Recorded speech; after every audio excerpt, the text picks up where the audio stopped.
오늘은 2022년 8월 28일입니다. 이제 우리가 다 예상했던 것처럼 찬바람이 나기 시작해서 아마 문도 닫고 주무시거나 여름철에 덮었던 얇은 이불 대신에 이불도 바꿨을 거라고 생각이 되거든요. 이렇게 시간은 금방금방 흘러가는 것 같아요. 그리고 우리가 정해놓은 때, 하나님께서 정해놓은 때, 그것이 정해진 날은 반드시 돌아옵니다. 오늘 함께 나눌 말씀 제목은 두 번째 표적. 두 번째라고 했지만 두 번째라는 것보다는 표적이라고 하는데 의미를 두고 함께 나누고자 합니다. 오늘 본문 말씀을 함께 같이 읽도록 하겠습니다. 요한복음 4장 54절 말씀입니다. 시작. 이것은 예수께서 유대에서 갈릴리로 오신 후 두 번째 표적이니라. 함께 기도하시겠습니다. 영생은 유일하신 참 하나님과 그의 보내신 자 예수 그리스도를 아는 것이니이다. 우리에게 영생의 축복을 허락해 주신 하나님 아버지 감사합니다. 오늘 주일을 맞아 하나님께서 우리가 말씀 앞으로 나아갈 수 있도록 인도해 주시니 더욱 감사드립니다. 저희 성도들 중에 전염병으로 인해서 고통받는 분들도 있고 또 그 가족 중에 아직 구원받지 못한 가족이 있어서 어려움 중에 하나님께 매달리고 기도하는 성도들이 있습니다. 주님께서 그 모든 마음을 다 아시고 어루만져 주셔서 하나님의 선한 뜻이 나타날 수 있도록 인도해 주시기 원합니다. 오늘 함께 말씀을 나누는 이 시간, 처음 시작하는 시간입니다. 마칠 때까지 오직 하나님께서 함께 해주셔서 하나님의 거룩한 뜻만이 나타날 수 있도록 도와주십시오. 이 모든 말씀 우리를 죄악에서 영원히 용서해 주신 예수 그리스도 이름으로 감사하며 기도드렸습니다. 아멘.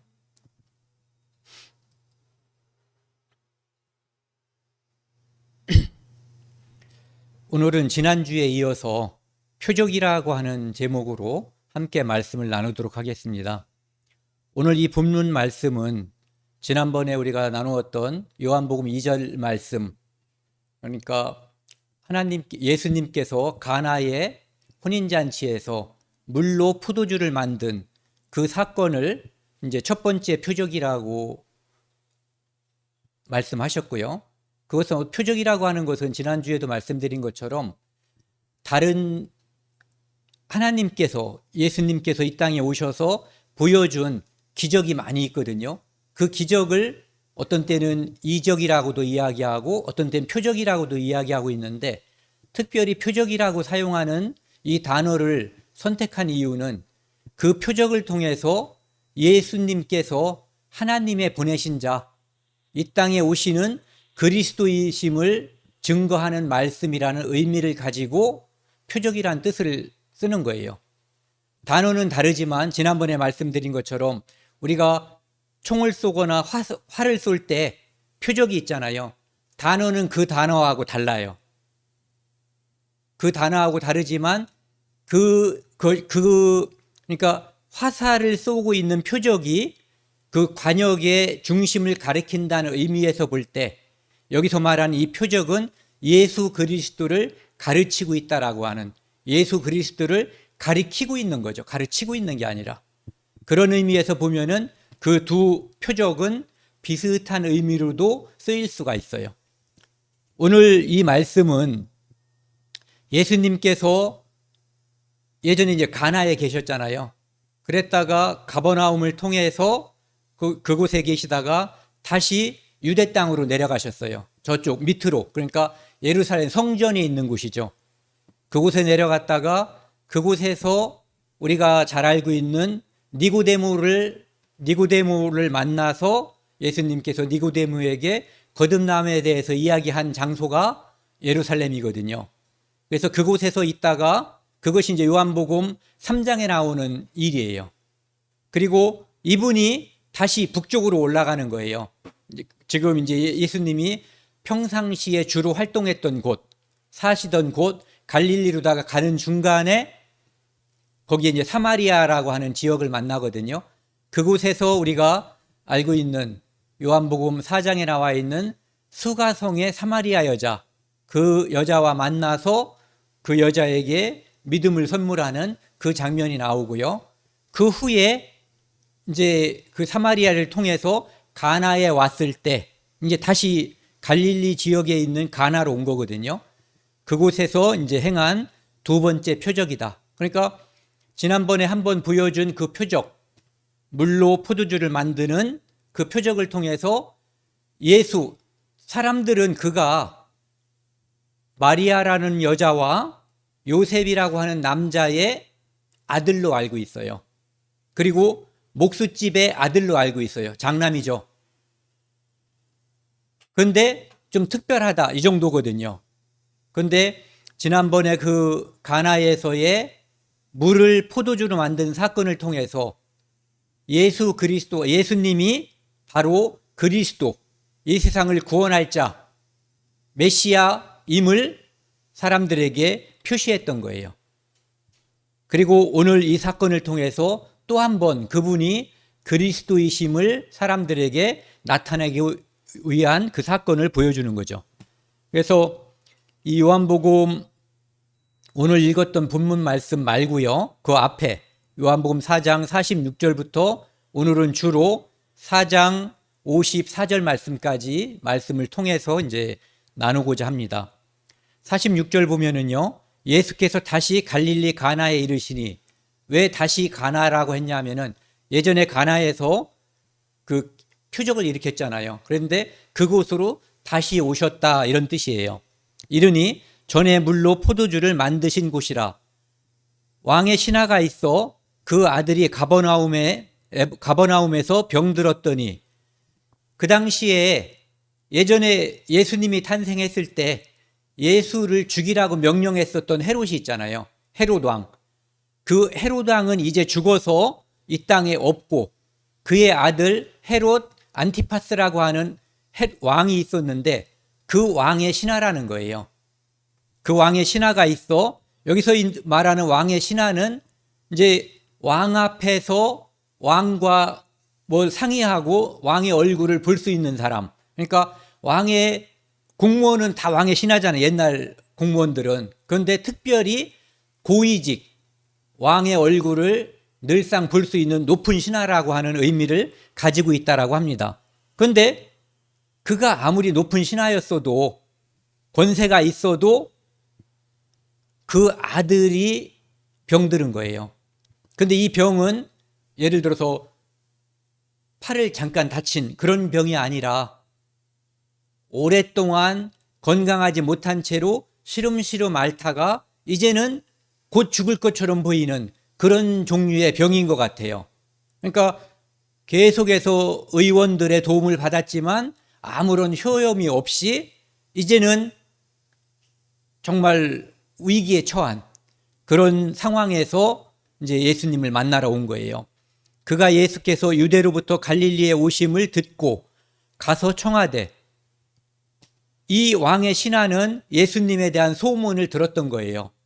그래서 예수님이 누구인지, 어떤 능력을 행할 수 있는지, 예수님에 대해서 상당한 소문, 예수님이 누구인지 그 능력에 대해서 어느 정도 상당히 잘 알고 있었던 거죠. 마치 예전에 라합이라고 하는 기생이 정탐꾼들이 여리고성에 왔을 때 하나님의 군대가 애굽에서 나와서 그 여리고성까지 오기 전까지의 모든 이야기들을 듣고, 그들이 유대인과 함께하는, 이스라엘 민족과 함께하는 하나님은 우주와 천지 만물을 창조하신 분이고 그 앞에 그를 대적하는 자는 산산이 깨어지고 만다라고 하는 분명한 믿음을 갖게 된 거예요. 이유는 듣고.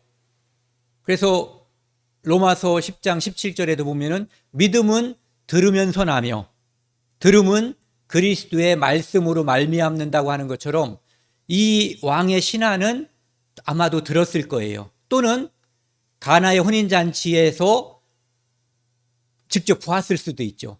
또는 예루살렘에서도 예수님께서 표적을 행했기 때문에 예루살렘에서 그것을 직접 봤든지 아니면 소문을 들었든지 어쨌든 예수님에 대한 지식, 이것을 통해서 예수님이 오시면 내 아들을 고칠 수 있겠다라고 하는 마음속에 믿음이 생겼던 거예요.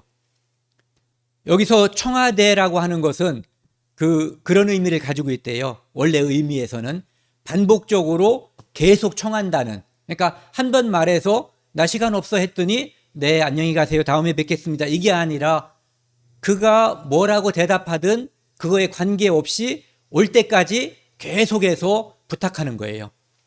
내려오셔서 내 아들의 병을 고쳐주소서 하니 저가 거의 죽게 되었습니다. 우리도 마찬가지일 거예요. 우리의 사랑하는 가족, 아들, 딸, 어머니, 아버지 누가 죽게 됐다면은 그를 고칠 수 있는 누군가가 있다고 치자고요. 어떤 그 병에 용한 의사가 있다든지 아니면은 정말로 예수님이 그 주변에 살고 있는 우리가 그 당시 그 시절 사람이라면 그분에게 당연히 가서 부탁하겠죠. 그것도 반복적이고 들어줄 때까지 계속해서.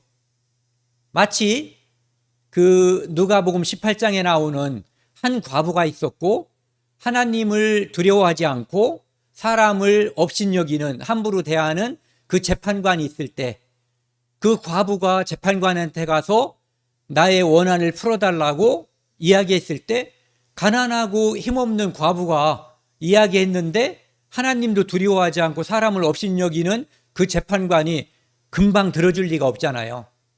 그런데 반복적으로 계속해서 그 말을 하니까 부탁을 들어달라고 말하니까 귀찮아서 그 소원을 들어줬다고 하는 것처럼 예수님께 이 신하가 왕의 신하가 반복적으로 부탁을 한 거예요. 기도가 바로 이런 것들이거든요.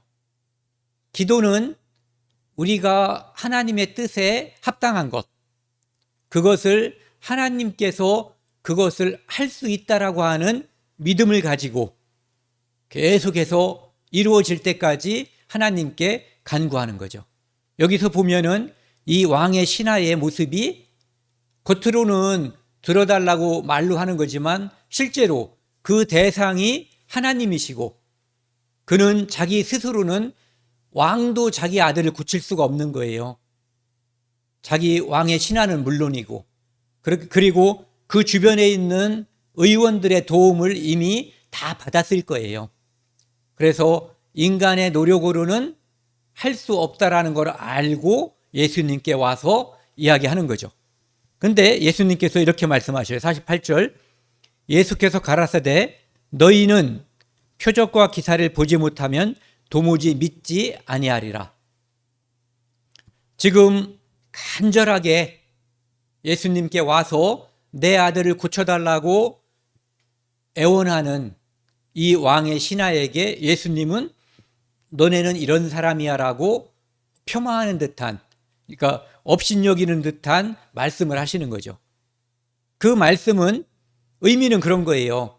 사람이 믿음이라고 하는 것은 보지 못하고 있는 것, 보지 못하는 것, 듣지 못한 것도 어떤 존재에 대해서 의미를 부여하고 믿게 되는 거거든요. 그런데 표적과 기사, 이것을 여기서 그냥 기적이라고 하자고요.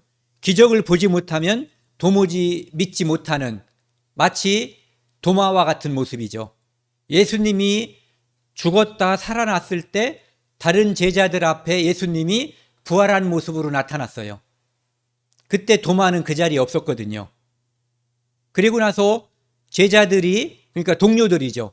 동료 제자들이 예수님께서 부활했다고 했을 때 도마는 믿지 않았어요. 내가 그 손에 여긴지 어쨌든 못자국을 보고 그 다음에 창자국에 손을 넣어보고 이렇게 하지 않고는 믿지 못하겠다고 했거든요. 그러니까 그렇게 직접적으로 증거를 보지 못하면 너희는 믿지 않는다. 라고 얘기하는 거죠. 그러니까 지금 왕의 신하에게 예수님께서는 보지 못하고도 믿는 것, 이것을 참된 믿음이라고 말씀해 주고 있는 거예요. 근데 우리가 여기서 한번 생각을 해볼 것은, 그럼 사람은 왜 죽는가에 대해서 한번 생각을 해보셔야 돼요. 모든 사람들이 이 땅에 태어나서 다 돌아가셔요. 우리의 조상들이 다 돌아가셨고, 때가 되면 저도 이 땅에 남아있지 않을 거예요. 이건 분명한 사실이에요. 그런데 성경에서는 왜 사람이 죽는가에 대해서 답을 해주고 있어요. 제가 어렸을 때부터 참 많이 궁금했던 거예요. 왜 사람은 죽는가? 어떤 사람들은 다 죽지 그냥. 그러니까 그래서요. 왜 죽냐 이거죠. 로마서 6장 23절 말씀에 죄의 삭은 사망이라고 되어 있어요. 그러니까 인간이 하나님 앞에 죄를 지었기 때문에 죽음이라고 하는 형벌이 임했다는 거죠. 그리고 그것이 바로 첫 번째 죽음이고, 죽음 뒤에 죽은 자들에게 하나님의 말씀을 거역한 대가로 두 번째 죽음이 임하는데, 그것이 바로 동양 사람이든 서양 사람이든 옛날 사람이든 요즘 사람이든 죽고 나면 심판이 있을 것이라고 하는 것을 다 알고 있어요. 그래서 우리나라 사람들이 하나님을 19세기 초반이나 말경 이때가 돼서 믿은 것처럼 생각하지만, 옛날 사람들이 써놓은 작품이나 이런 걸 보면은요, 황천, 지옥 이런 개념이 다 있어요.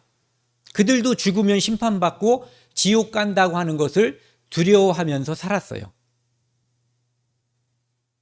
그러니까 이 땅에서 사람들이 살다가 이 왕의 신하처럼 어떤 선천적으로 약하게 태어나서 나이가 장성하기 전에 죽을 수도 있는 거예요. 또 어떤 사람은 질병으로 죽을 수도 있어요. 어떤 사람은 요즘 이제 자동차 사고로 죽는 사람도 있죠. 그러니까 죽는 모습은 다르지만 모든 죽는 원인은 딱 하나예요. 하나님께 대한 죄 때문에 죽는 거예요. 여기 나와 있는 이 아들도, 왕의 신하의 아들도 죄로 인해서 죽는 거거든요. 그가 무슨 죄를 지었을까? 그것은 나중에 또 생각을 해보기로 하고요. 어쨌든 그래서 지금 이 왕의 신하는 아들의 죽음을 걱정하고 있어요. 절실하죠. 우리라도 다 절실할 거예요. 그런데 예수님께서는 더 절실한 게 있어요. 뭐냐면은 표적. 지금 예수님이 전에 행한 어떤 기적, 그리고 지금 행하고자 하는 이 기적, 이 표적을 통해서 예수님이 이 세상을 구원할 자, 모든 사람이 죄 때문에 죽는데 그 죄로부터 구원할 자라고 하는 것을 알기를, 그리고 알므로써 믿기를 바라는 거예요. 그러니까 지금 이 왕의 신하는 눈으로 보이는 죽음으로부터 자기 아들을 구원하길 바라고, 예수님은 진정한 불행, 진정한 죽음, 두 번째 죽음으로부터 모든 인류를 구원하러 오신 메시아임을 모든 사람들이 알기를 바라는 거죠.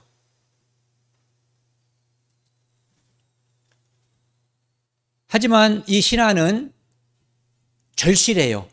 지금 눈에 보이지 않는 두 번째 사망에 대해서는 아직은 관심이 없어요. 그리고 오직 신하가 이야기하는 거죠. 주여, 내 아이가 죽기 전에 내려오소서. 이분은, 예수님은 내려가지 않고도, 가지 않고 그곳에서 명령하면 그 아이가 살아날 수 있는 그런 존재예요. 우리가 다 알잖아요. 또 죽은 다음에도 그 아이를 살릴 수 있는 그러한 존재예요. 하지만 지금 이 신하는 그 두 가지를 믿지는 못하는 거죠. 하지만 그래도 믿음이 좋은 사람이에요. 예수님이 가면 내 아들을 분명히 살릴 수 있다라고 하는 분명한 믿음이 있기 때문에 예수님이 그의 소망에 대해서 찬물을 끼얹는 듯한 말씀을 하셨는데도 불구하고 그 마음이 가라앉지 않고 더욱 불붙어서 내 아이가 죽기 전에 내려오소서, 제발 와서 내 아들을 살려달라고 부탁하는 거예요. 50절 같이 한번 읽겠습니다. 예수께서 가라사대 가라, 내 아들이 살았다 하신대 그 사람이 예수의 하신 말씀을 믿고 가더니. 우리가 살면서 굉장히 중요한 말씀이죠. 예수께서 가라사대 가라, 나를 데리고 가려고 하지 말고 너나 가라. 내 아들이 살았다. 하나님 말씀은 어떤 것은 미래형으로 말하고 어떤 것은 현재형으로 말하는 게 있어요. 그런데 하나님의 말씀은, 하나님은 과거, 현재, 미래가 없는 분이라고 말할 수도 있고 이것이 공존하는 분이라고 말씀을 드려도 돼요. 그분은 전지전능하신 분이기 때문에, 시간을 초월하신 분이기 때문에 우리는 내일 만나자 그러면은 시계가 오늘 밤 12시를 넘어간 다음에 만나는 거예요. 그렇죠? 그때 그 약속이 이루어지는 거예요. 하지만 하나님께서는 내일 만나자 했어도 이미 그 약속은 이루어져 있는 거예요. 우리는 그 약속이 이루어짐을 시간 속에서 확인하는 거고, 하나님은 말씀하시면 즉각 그것이 실현되는 거예요. 그러니까 여기서 내 아들이 살았다 라고 하는 현재로 말씀하신 이것은 바로 즉각적으로 그 아들이 살아났다, 그리고 쭉 살 것이다 라고 하는 말씀을 해주신 거예요. 그 사람이 예수의 하신 말씀을 믿고 가더니, 이제는 좀 전에는 내려오소서 하잖아요. 그렇죠? 함께 가자고 한 거거든요. 그런데 이 사람이 태도가 바뀌었죠. 그 사람이 예수의 하신 말씀을 믿고 가더니. 그러니까 예수님의 말씀은 참, 진리, 장소와 시간에 구애를 받지 않는 거룩하신 하나님의 말씀이라고 하는 것을 이 사람은 어느 순간에 믿게 된 거예요. 그분의 말씀의 권위를 인정하게 된 거죠. 그래서 믿고 가버렸어요. 믿음이라고 하는 것은 이렇게 아직 내가 눈으로 보지 못한 것들에 대해서도 말씀, 즉 약속이 말씀대로 이루어질 것을 내 마음속에 믿는 게 믿음이에요. 그러니까 이 사람은 믿은 거죠. 우리가 지금 이 세상에 살면서 나중에 죽어서 갈지, 우리가 살아있을 때 예수님이 오시면 살아서 갈지 모르지만 하나님이 계신 곳, 천국, 그곳에 간다라고 하는, 우리를 그곳에 초청했기 때문에 우리가 간다라고 하는 약속을 받았거든요. 그래서 가는 것은 지금 현재가 아니지만 그 약속은 이미 현재 우리에게 이루어져 있어요. 그리고 시간의 흐름 속에서 언젠가 반드시 이루어질 것을 우리가 믿고 있는 거거든요. 이 왕의 신하도 그것을 믿고 간 거예요. 대단한 믿음이죠. 우리는 이 성경을 통해서 하나님의 말씀을 많이 배웠잖아요. 그렇기 때문에 하나님은 거짓말시키지 않는 분이다. 그분의 말씀은 반드시 문자 그대로, 말씀하신 그대로 이루어진다라고 하는 것을 우리는 믿어요. 그런데 여기 나와 있는 왕의 신하도 몇 가지 이야기를 들었는지는 모르지만 그 참다운 지식, 참다운 믿음이 그에게 생기기 시작한 거예요.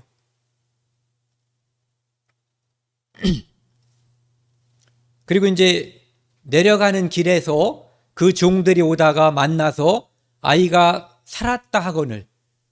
지금 이 사람은 가나잖아요. 가나라고 하는 곳에서 예수님께 간청을 한 거예요. 그리고 그가 사는 고향은 가버나움이라는 곳이에요. 이 책을 보니까 가버나움에서 이 가나까지는 한 34km쯤 된다고 그래요. 그럼 여기서 저기 현도 아니면 신탄진 입구 이 정도쯤 될 거예요. 그러니까 오창에서 신탄진 강 건너기 전에 그 정도까지 거리가 한 34km 이 정도 될 거예요. 그 정도 되는 거리를 자기 아들을 살리기 위해서 이 왕의 신하가 표시가 없죠. 걸어왔는지 말 타고 왔는지 마차 타고 왔는지 어쨌든 온 거예요. 그러다가 이제는 돌아가는 길에 너무 기쁜 소식, 이게 복음이잖아요. 죽을 뻔한 이제 다 죽게 된 아들이 살아난 거예요. 예수님께서 내 아들이 살았다고 했을 때 그 아들이 살아나 버린 거예요. 그러니까 이 기쁜 소식을 지금 가나에 가 있어서 알지 못하는 이 아이의 아버지에게 알려주기 위해서 종들이라고 하니까 적어도 2명 이상의 종들을 가서 보낸 거예요. 그래서 이 왕의 신하는 집으로 가던 중이었고 가버나움으로, 그 다음에 이 종들은 가버나움에서 가나로 이 좋은 소식, 아들이 살았다라고 하는 소식을 전하기 위해서 가다가 마주친 거예요. 그런데 종들이 얘기했어요. 이게 복음이에요. 그 아이, 이 신하의 아이가 살았다, 이렇게 전해준 거예요. 우리가 살면서 이거보다 기쁜 소식이 없겠죠. 예. 그러니까 살 것은 알았어요. 왜? 믿고 갔으니까. 그런데 이 신하가 궁금한 게 있어요. 그 낳기 시작한 때를 물은 즉 언제 낳냐라고 물은 거예요. 그러니까 어제 제7시, 어제 제7시는 우리는 밤 12시가 지나면 0시라고 하잖아요. 자정. 그때부터 시간을 이제 1시, 2시 이렇게 시작을 하잖아요. 그래서 밤 12시가 되면은 24시 또는 낮 동안에 12시 또 오후에 12시 이렇게 따지잖아요. 그런데 유대인들은 아침 6시, 우리로 따지면은 그게 이제 해 뜨는 시간을 기준으로 한 거예요. 아침 6시부터 시작을 해서 낮 12시까지가 6시예요. 그리고 저녁 6시까지가 12시까지 되는 거거든요. 그러니까 여기서 말하는 제7시라고 하는 것은 우리로 말하면 오후 1시, 지금부터 1시간 반 정도 지난 시간, 요때를 말하는 거예요.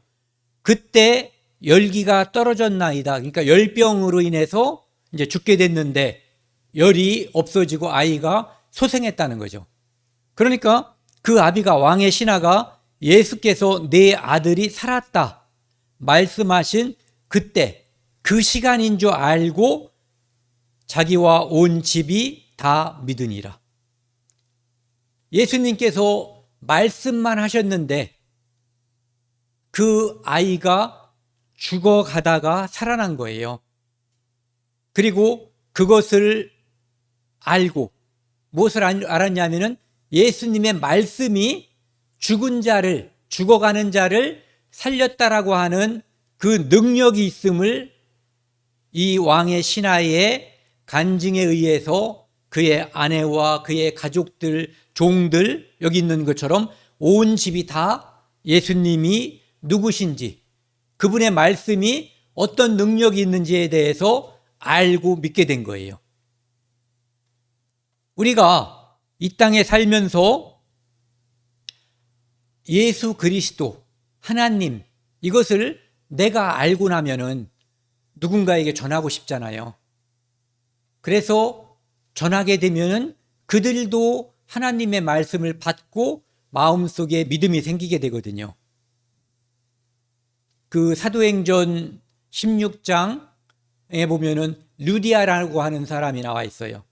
루디아가 예수님께서, 바울이 이제 그에게 복음을 전함으로써 하나님이 마음의 문을 열어주신다고 되어 있거든요. 마음의 문을 열어주셔서 그가 믿고 그 온 집이 믿었다고 되어 있어요. 그리고 그 같은 사도행전 16장 그 뒤에 보면은 간수가 예수님을 믿게 되거든요. 바울과 신라의 전도에 의해서.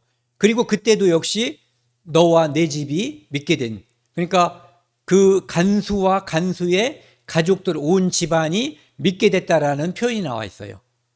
그래서 이 복음, 기쁜 소식은 우리를 통해서 내가 먼저 소식을 접하면 내가 그것을 믿게 되고, 나를 통해서 또 그 소식이 다른 사람들에게 전해지면 그들도 믿고 함께 그 기쁨에 참여하게 되는 거예요. 그래서 여기 나와 있는 그 가족들도 첫 번째는 아들이 살아서 기쁘죠. 그리고 두 번째는 그 표적을 통해서 죽은 자를 살릴 수 있는 예수 그리스도 메시아 구세주를 통해서 그 가족들이 영원한 속죄함을 받는 두 번째 또는 진정한 참다운 기쁨을 누리게 되는 거예요. 여기 보시면은 요 가나라고 하는 곳에서 이 사건이 일어난 거예요. 왕의 신하가 와서 간청한 곳이 여기 가나고요. 그 다음에 가버나움은 왕의 신하가 왔던 곳이에요. 그러니까 하인들이 출발한 곳, 종들이 출발한 곳이 가버나움이죠. 그리고 여기 우측에 있는 그림을, 오른쪽에 있는 그림을 보시면 이 가나에서 일어난 사건인데, 이 사건이 지난주에 말씀드렸던 물로써 포도주를 만든 이 사건이에요. 물을 넣고 무슨 짓을 해도 이게 포도주가 되겠냐고요. 될 수 있는 방법은 포도를 넣고 집 밟는다고 그러나요? 그래서 이제 오랫동안 두면은 이게 발효가 돼서 포도즙이 이제 포도주가 되는 거잖아요. 그런데 예수님께서는 즙을 이용한 것이 아니라 물을 바로 즉각적으로 포도주를 만든 거예요. 그러니까 이러한 사건, 우주와 천지 만물을 주관하는 하나님이시라는 것을 보여주신 거죠. 그리고 죽어가는 자를 살리신 그분, 사람의 삶과 죽음, 화와 복, 이 모든 것을 생사화복이라고 그러죠. 그것을 주관하시는 예수님, 그분이 바로 하나님이심을 증거한 거예요. 이것이 바로 이제 우리가 표적이라고 하는 거죠. 바로 이 가나에서 이루어진 거예요. 이 비슷하지만 다른 사건이 있는데, 마태복음 8장 5절에서 9절 사건을 보면은요, 예수님께서 조금 전에 그곳이에요. 그 왕의 신하가 원래 살던 곳, 가버나움. 여기죠, 여기. 잠깐만요. 여기 빨갛게 지금 표시되죠. 요 가버나움에서 있었던 일이에요. 거기에 요번에는 이제 한 백부장이 예수님께 나와서 간청하는 거예요. 뭐냐면은 내 하인이 중풍으로다가 몹시 괴로워하기 때문에 이제 그렇게 말씀을 드리니까, 요번에 예수님이 너무 친절하시죠. 7절 보시면은 내가 가서 고쳐주리라. 아까 그 사람이 말할 때는 그렇게 간청하는데 간다고는 안 하고 결국은 안 가셨잖아요. 그런데 지금 이 백부장은 이 사람은 아마 로마의 그 장교였을 가능성이 있죠. 꼭 로마의 장교가 아닐 수도 있지만 그 가능성이 있어요. 그런데 그 사람이 와서 부탁을 하니까 예수님이 내가 가서 고쳐주겠다고 하는 거예요.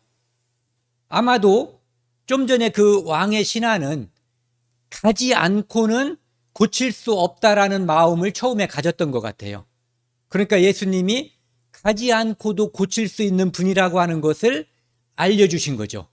그런데 지금 이 백부장은 모시고 가지 않고 예수님께서 아무 데서나 여기 이 자리에서 말씀하셔도 그가 자기 하인이 살 수 있다라고 하는 믿음을 가진 사람이었을 가능성이 커요.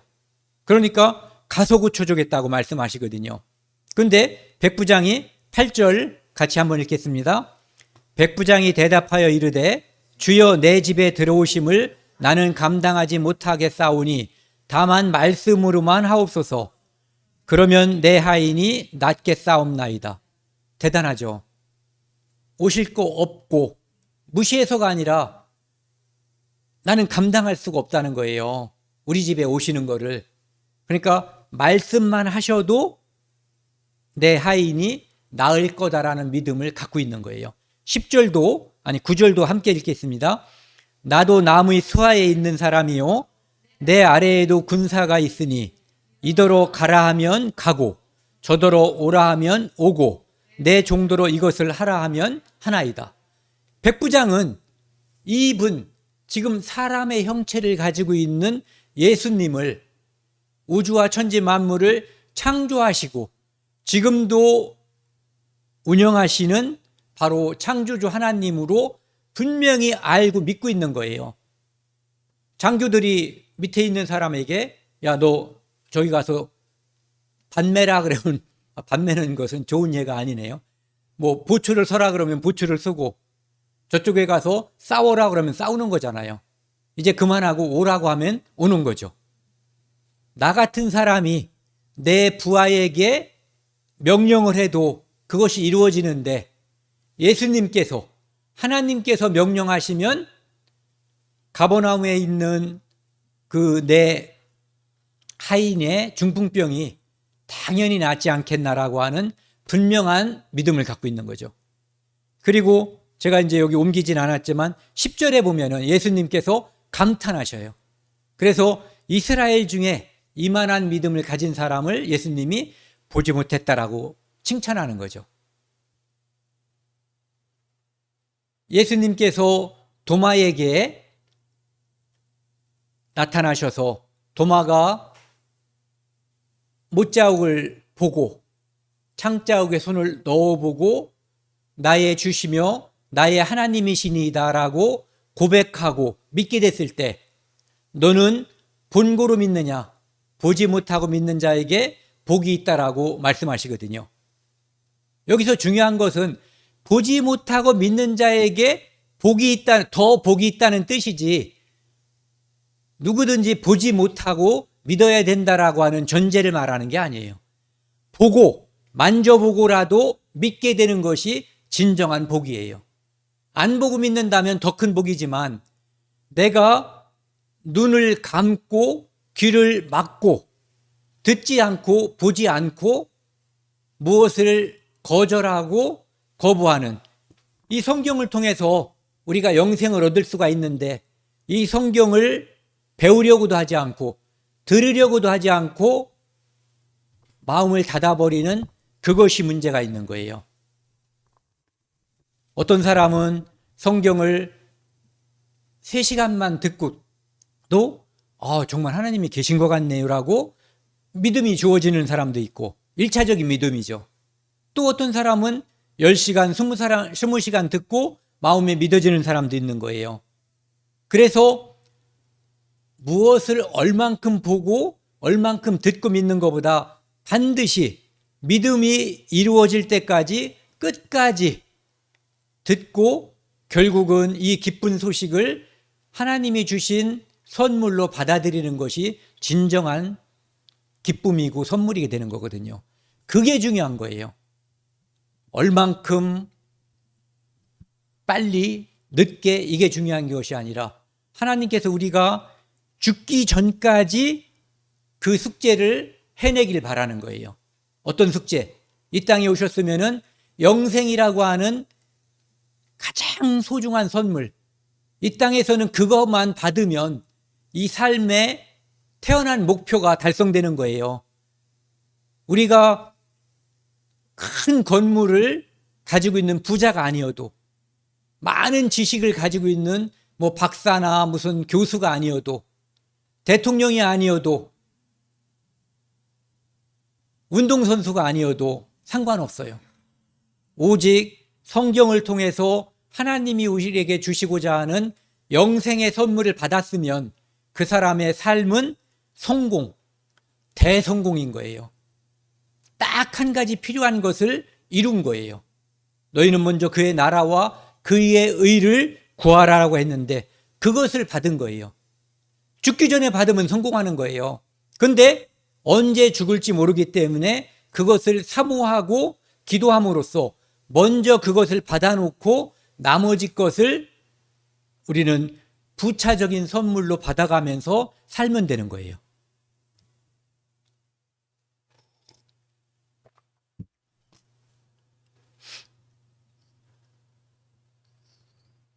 대단한 믿음을 가진 이 신하가 이 마태복음에는 이렇게 비교가 되어 있지만 이것을 더 칭찬하기 위해서 쓴 게 아니에요.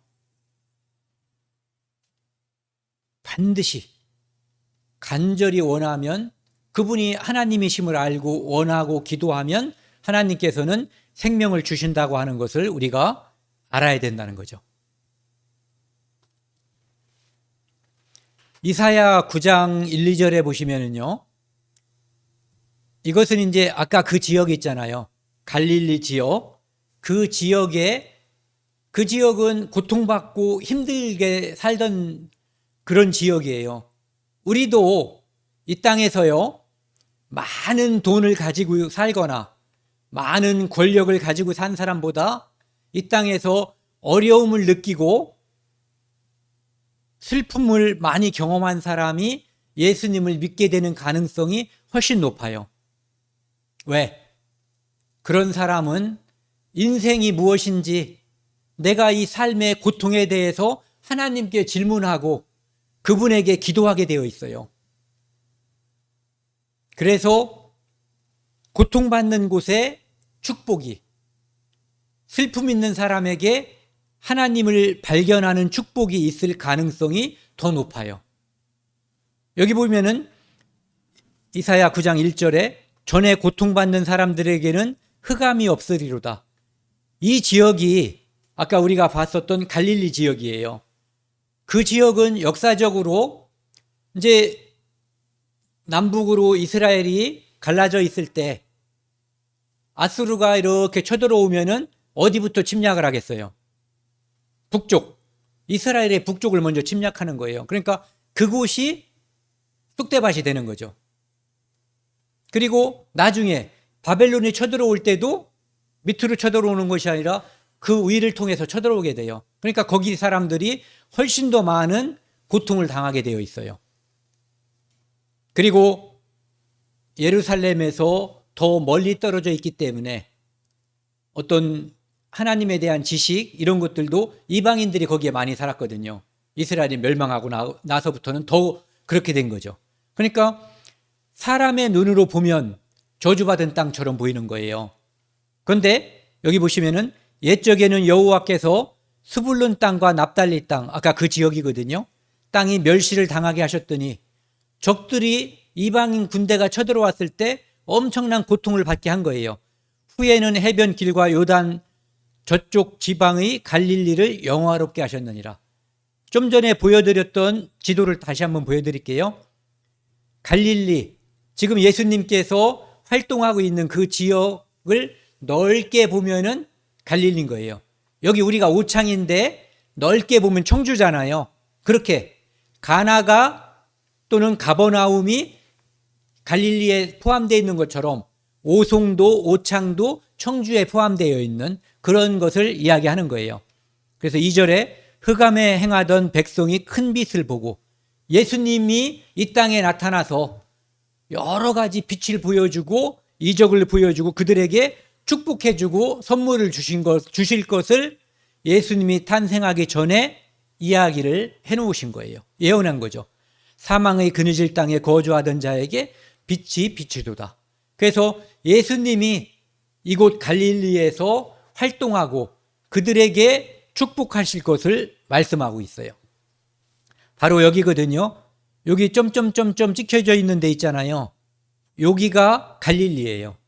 크게 보면 갈릴리고 좀 전에 우리가 그 백부장이 나타났던 곳이 요 가버나움이고요. 아까 왕의 신하의 종들이 출발했던 곳이 요 가버나움이고, 예수님께서 포도주 만든 곳, 또 왕의 신하에게 내 아들이 살았다라고 말씀하신 곳이 요 가나죠. 그래서 크게 보면은 이 지역에서 예수님이 많이 움직이시면서 사람들에게 메시아를 보여주신 거예요. 그러니까 그들은 고통받는 사람들, 슬픔이 있는 사람들이었는데 그들에게 하나님이 사람으로 오셔서 직접 그들에게 축복을 해주신 거예요. 많은 것들을 보여주신 거죠. 만약에 대통령이 오셔서 다른 데는 안 가고 뭐 이렇게 오창에 또는 우리 교회만 와서 지난주에도 오시더니 이번 주에도 오시고 이렇게 계속 한다면 사람들이 여기는 하나님 대통령이 특별히 사랑하는구나라고 하는 것을 느낄 수가 있는 거죠. 그것처럼 예수님이 갈릴리에서 많은 기적과 이런 것들을 보여주셨던 곳이에요. 이것은 무엇이냐면은 이 표적이라고 하는 것은 예수님이 메시아, 그리스도, 구세주, 이 땅을 구원할 자, 즉 사람들은 오늘 먹을 거, 내가 지금 병들어서 다리가 아프고 위장병이 있고 이런 것을 낫는 거에 관심이 있지만 예수님은 사람이 궁극적으로 왜 죽게 되는가에 대한 관심을 갖게 된 거예요. 갖고 계신 거예요. 그러니까 죄 때문에 사람이 죽고 심판받는데 바로 그 죄를 해결해 주시기 위해서 이 땅에 오신 거예요. 그분은 생명의 원천이에요.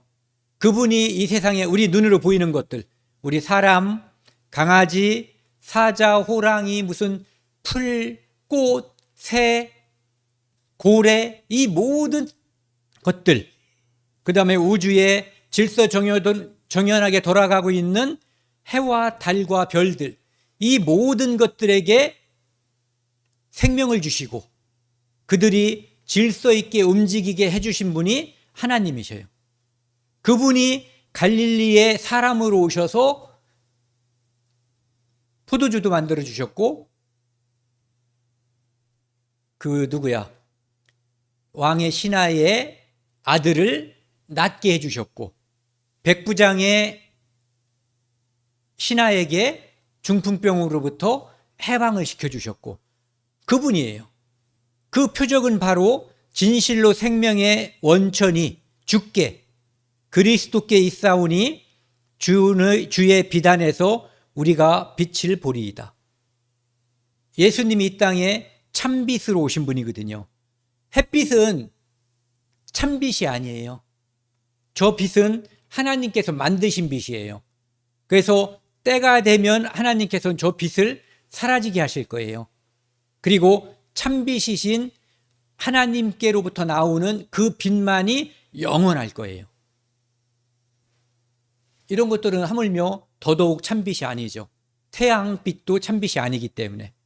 그래서 생명의 원천이 주께 있다는 것을 표적을 통해서 예수님은 보여주시는 거예요.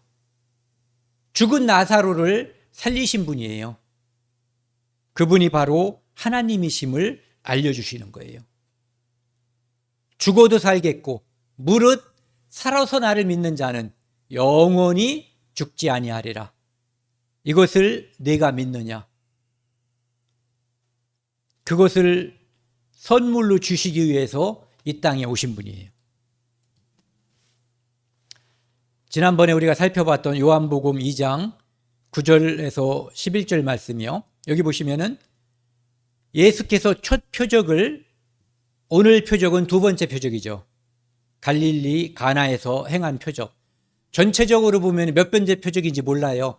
예수님께서 아까 말씀드린 것처럼 가나에 계시다가 가버나움에 갔다가 예루살렘에 갔다 오시다가 사마리아에 들렸고 그 다음에 다시 가나에 오신 거예요.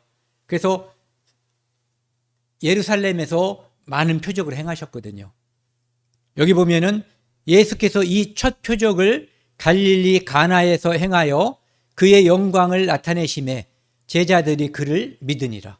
여기서 제자들이 그를 믿었다는 것은 이분이 그리스도이심을 알게 됐다, 그리스도이심을 믿게 됐다는 뜻이에요.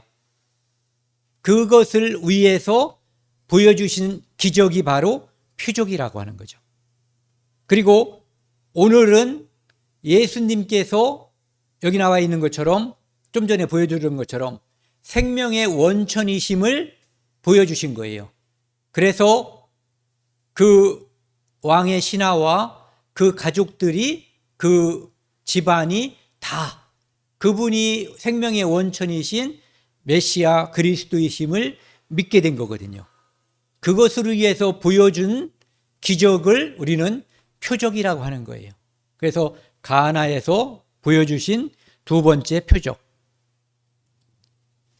그 다음에 하나님께서는 예전에 이스라엘에게 많은 것들을 보여주셨어요. 그들에게는 매일매일 하늘에서 그들이 먹고 살 수 있는 만나라고 하는 특별한 음식을 떨어뜨려 주셨어요. 그것이 없으면 그들은 굶어 죽는 거예요. 왜? 사막에서, 광야라고 하는 사막과 같은 곳에서 농사를 지을 수도 없고 어떤 채취를 할 수도 없는 곳이에요. 오직 하나님이 하늘에서 떨어뜨려 주시면 살고, 아니면 굶어 죽는 곳에서 그분은 40년 동안 만나를 떨어뜨려 주셨어요. 그것을 통해서 생명의 근원이, 원천이 하나님께 있다는 것, 그것을 그들은 늘 보고 배운 거예요. 그래서 하나님이 생명의 원천임을 믿게 되는 거죠. 그리고 그들은 5절 같이 읽겠습니다. 신명기 29장 5절 말씀이요. 주께서 40년 동안에 너희를 사막에서, 광야에서 인도하여 하게 하셨거니와, 죄송합니다. 너희의 몸이 옷이 낡아지지 아니하였고 너희의 발의 신이 헤어지지 아니하였으며. 다시 한번 저만 읽겠습니다. 주께서 40년 동안 너희를 광야에서 인도하게 하셨거니와 너희 몸의 옷이 낡아지지 아니하였고 너희 발의 신이 헤어지지 아니하였으며. 40년 동안 그 광야에서 하나님께서 그들에게 믿을 수 있는 증거를 보여주신 거예요. 아까 보여드린 것은 만나를 내려주셨고, 또 바위 속에서, 구멍난 바위, 물이 흐르는 바위가 아니라 툭 치니까 물이 철철철 솟아나는 그런 기적도 보여주셨고요. 여기 있는 것은 40년 동안 이거 하나를 입고 거기까지 갈 수 있게 해주셨다는 거예요. 신발도 이거 한 켤레를 가지고 거기까지 헤어지지 않았다, 닳지도 않고 구멍나지도 않았다는 뜻이에요. 이것은 날마다 내려주시는 은혜인 거예요. 우리는, 하나님을 믿는 사람들은 날마다 그분이 우리에게 주시는 은혜를 받아야 되는 거예요. 영원한 천국은 언젠가 가는 것은, 그것은 자동으로 가는 거예요. 우리가 노력하지 않아도, 이미 믿는 사람들에게는. 그런데 하루하루 하나님의 은혜를 듣고 보고 감격하는 것은 우리가 그것을 찾고 누릴 때 가능한 거예요. 그래서 이런 것들을 통해서 파란 글씨 같이 읽겠습니다. 주는 너희의 하나님 여호와이신 줄을 알게 하려 하심이라. 이런 것들이, 그러니까 광야에서 40년 동안 옷도 낡아지지 않고 신도 헤어지지 않고 매일매일 만나를 떨어뜨려 주신 것, 그리고 바위에서 물을 주신 것, 이런 것들이 바로 지금 너희와 함께 하신 분, 너희를 인도하시는 그분이 우주와 천지 만물을 창조하신 주 여호와 하나님이신 것을 알려주기 위해서, 보여주기 위한 표적이었다는 거죠.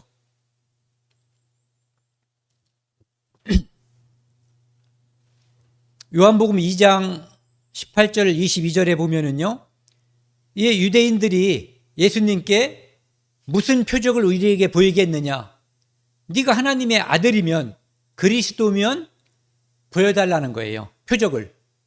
그리스도이심을 보여달라는 거죠. 어떻게 보면 당연한 질문이잖아요.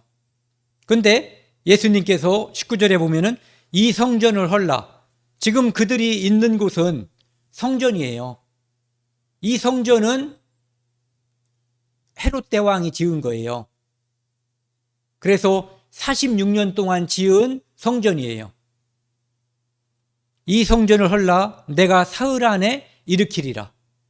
너네가 이 성전을 헐면 46년 동안 지은 성전을 헐면 3일 만에 일으킨다는 얘기를 하는 거예요. 그러니까 유대인들이 어이가 없어 하죠. 이 성전은 46년 동안 지었건을 내가 3일 동안에 일으키겠느냐. 그러니까 예수님이 그러나 예수는 성전된 자기 육체를 가르쳐 말씀하신 거리라. 성전이라고 하는 것은 하나님이 계신 곳이 성전이에요.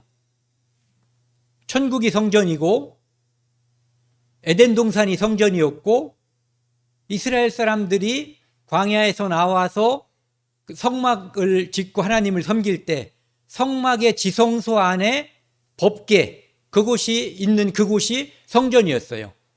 그리고 예루살렘에 성전을 지었을 때 그곳이 성전이었고 지금은 예수님이 이 땅에 오셨을 때예요. 그러니까 하나님이 계신 곳이 성전이니까 예수님이 성전인 거예요. 그러니까 나를 죽이면 나를 헐면 내가 3일 만에 부활할 것이다 라고 하는 것을 달리 표현한 거죠. 그런데 이들은 그 말을 지금은 이해하지 못했지만 제자들이 나중에 이해를 한 거예요. 22절 같이 읽겠습니다. 죽은 자 가운데서 살아나신 후에야 제자들이 그 말씀하신 것을 기억하고 성경과 예수께서 하신 말씀을 들었더라. 그러니까 그때 하신 말씀이 돌과 금으로 지은 그 사람이 지은 집인 성전이 아니라 예수님의 몸, 그분을 죽이면 3일 만에 부활할 것을 말씀하셨다 이거죠.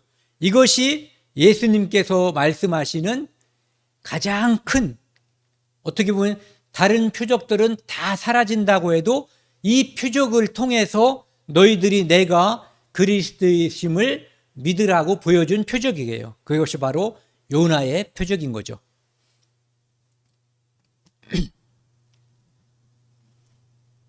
요한복음 20장 30, 31절 말씀. 지난주에 저희가 이제 주제 말씀으로 골랐던 건데요. 30절. 예수께서 제자들 앞에서 이 책에 기록되지 아니한 다른 표적도 많이 행하셨으나 가나에서 포도주 된 그 표적 그리고 그 외에 오늘 말씀드린 그런 표적들 이런 것들을 제자들이 늘 따라다녔기 때문에 제자들은 다 봤던 거예요. 지금은 온 세상 사람이 그 표적을 보고 예수님을 믿지 않아도 괜찮아요. 왜? 제자들이 믿게 되면 제자들을 통해서 전파해서 그들을 다시 믿게 하려는 계획을 하나님께서 가졌기 때문에요. 31절은 같이 읽겠습니다. 오직 이것을 기록함은 너희로 예수께서 하나님의 아들 그리스도이심을 믿게 하려 함이요 또 너희로 믿고 그 이름을 힘입어 생명을 얻게 하려 함이니라.